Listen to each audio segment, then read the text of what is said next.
नमस्कार, मैं अखिलेश यादव। आप सभी भाई बहनों को यह मालूम होगा कि काफ़ी दिनों के बाद उत्तर प्रदेश में जूनियर अशासकीय सहायता प्राप्त माध्यमिक विद्यालयों में किया गया। मित्रों, मैं बताना चाहता हूं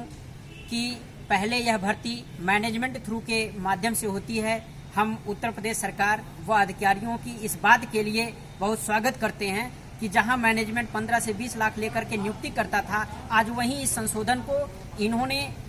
लिखित परीक्षा के माध्यम से पूरी भर्ती कराने का काम किया। ये बड़ी अच्छी बात है हर प्रशिक्षित भाई बहनों के लिए। लेकिन जहां अच्छी बात है, वहीं सबसे बुरी खबर ये है कि 29 जुलाई 2011 के पहले जो भी भाई बहन बीएड किए हैं, उनके लिए परसेंटेज का कोई बाउंडेशन नहीं है,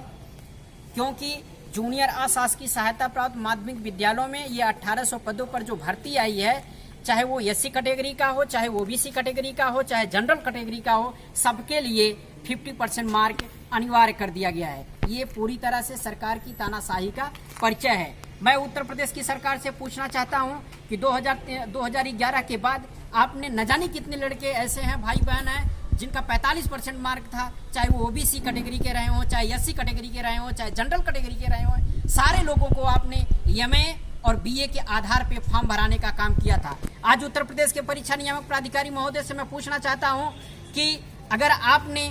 हमको बीएड में बीए एमए के आधार पे हमको 2013-14 या समथिंग जो भी अब तक अनवरत चल रहे हैं सत्र, उन सारे के सारे सत्रों में आपने हमें एमए बीए के आधार पे बीएड कराने का काम कराया। लेकिन आज उत्तर प्रदेश में ये कौन सी स्थिति आ गई, ये कौन सा आपका 7वां संशोधन बना जो उत्तर प्रदेश के लगभग मैं समझता हूं 2.5 से पौने 4 लाख भाई बहनों को 1800 पदों से बाहर करने का काम किया जा रहा है। इसलिए उत्तर प्रदेश के सभी लोगों से मेरा निवेदन है, जो बीएड टीटी उच्च प्राथमिक की अर्हता रखने वाले हैं, जो एमए किए हुए हैं, उन सभी भाई बहनों को मैं जगाना चाहता हूं, अगर अब नहीं जागें तो आने वाले समय में जिस दिन एनसीटी की गाइडलाइंस का पालन होगा, चाहे आप टीजीटी की फॉर्म डालेंगे, चाहे आप जूनियर स्तर जो चल रहा है उसमें फॉर्म डाल के देख भी लिए हैं, या प्राइमरी का फॉर्म डालेंगे, सारे के सारे आवेदन में आप तभी कर पाएंगे जब तक आपके लिए 50% मार्क अनिवार्य नहीं होगा। क्योंकि इस आदेश को सिर्फ केवल आपका एक सुप्रीम कोर्ट का आदेश ही बचा सकता है। इसीलिए हम ये चाह रहे हैं कि अगर वाकई में आपके अंदर 50% जो सरकार द्वारा गाइडलाइन जारी किया गया है, अगर उस बात को लेकर के अगर पीड़ा है, अपने अंक पत्र को बचाना चाहते हैं, अंक पत्र के आधार पर अपनी योग्यता का जहां परिचय दे रहे हैं, अगर शिक्षक बनना चाहते हैं, आपको इस 50% के कटाव को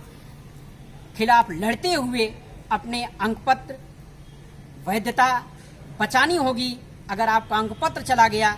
तो आपका सारा 15-20 सालों का किया धरा सारा मेहनत पानी पे फिर जाएगा। इन्हीं शब्दों के साथ हम एक बार पुनः आप लोगों से कहते हैं कि 29 जुलाई 2011 का नोटिफिकेशन आप लोग पढ़ लीजिएगा। पढ़ने के बाद आप प्रतिक्रिया दीजिएगा। और जो विभिन्न चैनलों द्वारा यह चलाया जा रहा है कि सरकार संशोधन करने जा रही है, मित्रों मैं बताना चाहता हूं कि ये जो 7वां संशोधन बेसिक शिक्षा नियमावली 1978 में हुआ है, उस संशोधन कैबिनेट से पारित होकर के आया है, जिसमें महामहिम राज्यपाल की स्वीकृति भी मिली है। तो ऐसी दशा में वह पूरा कानूनी रूप से